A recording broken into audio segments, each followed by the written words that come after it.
ماجرا یہ ہے کہ حضرت بکر بن عبداللہ فرماتے ہیں کہ پچھلی قوموں میں ایک بہت سرکش، غیر مسلم اور ظالم بادشاہ تھا.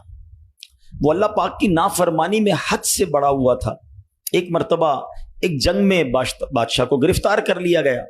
اب اتنا ظالم تھا کہ جنہوں نے گرفتار کیا تھا انہوں نے کہا اب اس ظالم بادشاہ کو تو تڑپا کے مارنا ہے. طے یہ پایا کہ اس کو ایسا کرو کہ تانبے کی ایک دیگ میں ڈالتے ہیں اور اس کو اونچی جگہ پر لٹکاتے ہیں اور نیچے آگ جلاتے ہیں تاکہ یہ جل بھون کر مر جائے. ایسے ہی کیا گیا. تانبے کی دیگ بنائی گئی، نیچے آگ لگا دی گئی. اب آہستہ آہستہ جو ہے وہ دیگ گرم ہوئی.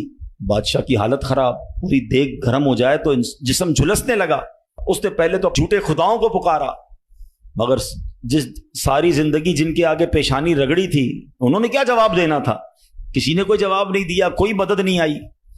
اللہ اکبر. اب جب سب امیدیں ٹوٹ گئی نا، سب اس کو پتہ چل گیا کہ اب میرا آخری وقت آ گیا، اب میں گیا، اب میں مارا جاؤں گا.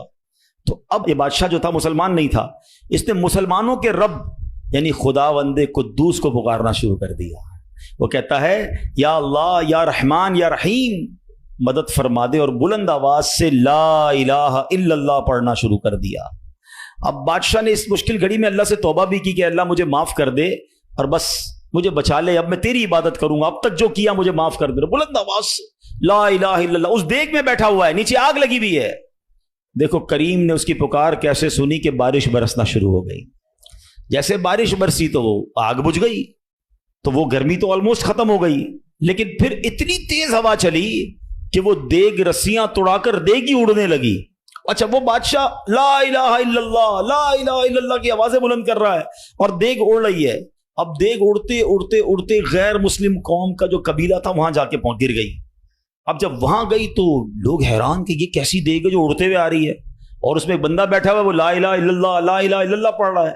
تو جب وہ غیر مسلم قریب آئے تو اس بادشاہ نے باہر نکل کر اپنا واقعہ سنایا کہ سنو، میں غیر مسلم تھا، اپنے اللہ کے سوا جھوٹے خداؤں کی پوجا کرتا تھا، میں نے کلمہ پڑھا، اللہ نے اس مصیبت سے نکال دیا اور مجھے یہاں پہنچا دیا. پورا گاؤں کلمہ پڑھ کر مسلمان ہو گیا. اللہ کی جو نا قدرت کے نظارے ہیں. اللہ ایسے نکالتا ہے بندے کو کہ سمجھ بھی نہیں آتی. بات وہی ہے کہ دل سے اسے پکارنا ہے، مگر دل سے گر گڑا کر توجہ کے ساتھ، فوکس کے ساتھ. پھر دیکھو آپ کی مشکلیں کیسے ٹل جاتی ہیں.